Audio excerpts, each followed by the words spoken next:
Hello friends, আজকে আমি নিয়ে এসেছি হোটেল এবং রেস্টুরেন্ট স্টাইলে সয়া চিল্লি। এটা খেতে খুব টেস্টি হয়। এটা আপনারা 10 থেকে 15 মিনিটের মধ্যে বাড়িতেই বানিয়ে নিতে পারবেন। এটা বানানোর জন্য সবার প্রথমে আমি সয়াবিনগুলোকে গরম জলে নুন দিয়ে কিছুক্ষণ ভিজিয়ে রেখেছিলাম। এরপর এটাকে নিংড়ে এর থেকে জল বের করে নিয়েছি। এবারে এগুলোকে ম্যারিনেট করে নেব। ম্যারিনেট করার জন্য দিয়ে দিচ্ছি আদা ও রসুন বাটা 1 চামচ। এরপর দিয়ে দেব কাশ্মীরি লঙ্কার গুঁড়ো, দিয়ে দেব পরিমাণ মতো নুন। এবারে দিয়ে দেব 2 চামচ মতো কর্নফ্লাওয়ার, সাথে দিয়ে দিচ্ছি 1/2 চামচ মতো বেকিং পাউডার।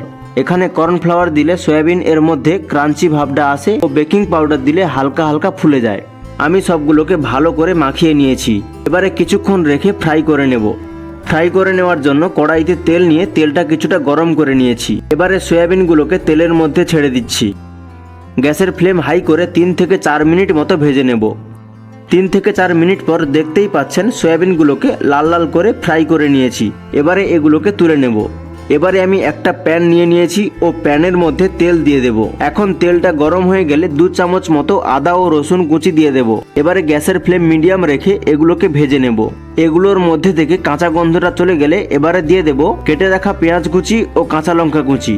এখন গ্যাসের ফ্লেম হাই করে ততক্ষণ ভেজে নেব যতক্ষণ না পর্যন্ত পেঁয়াজের কালারটা হালকা চেঞ্জ হয়ে আসে। এবারে পেঁয়াজের কালার হালকা চেঞ্জ হয়ে গেলে দিয়ে দেব ডাইসের মতো কেটে রাখা পেঁয়াজ ও ক্যাপসিকাম। এই সবজিগুলোকে বেশিক্ষণ ফ্রাই করা যাবে না, তাহলে এগুলোর মধ্যে থেকে ক্রাঞ্চি ভাবটা চলে যাবে। 40 থেকে 50 সেকেন্ড মতো এগুলোকে নেড়ে নিতে হবে।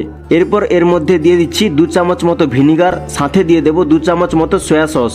এগুলোকে কিছুক্ষণ নেড়ে নিয়েছি এবং এর মধ্যে দিয়ে দেব পরিমাণ মতো জল। এবারে দিয়ে দেব 2 চামচ মতো টমেটো সস ও সাথে দিয়ে দিচ্ছি পরিমাণ মতো নুন। এখন গ্রেভিটা ঘন করার জন্য এর মধ্যে দিয়ে দিচ্ছি 1 চামচ মতো কর্নফ্লাওয়ার গোলানো কিছুটা জল। এবারে গ্রেভিটা ভালো করে ফুটে গেলে এর মধ্যে দিয়ে দেব ফ্রাই করে রাখা সয়া।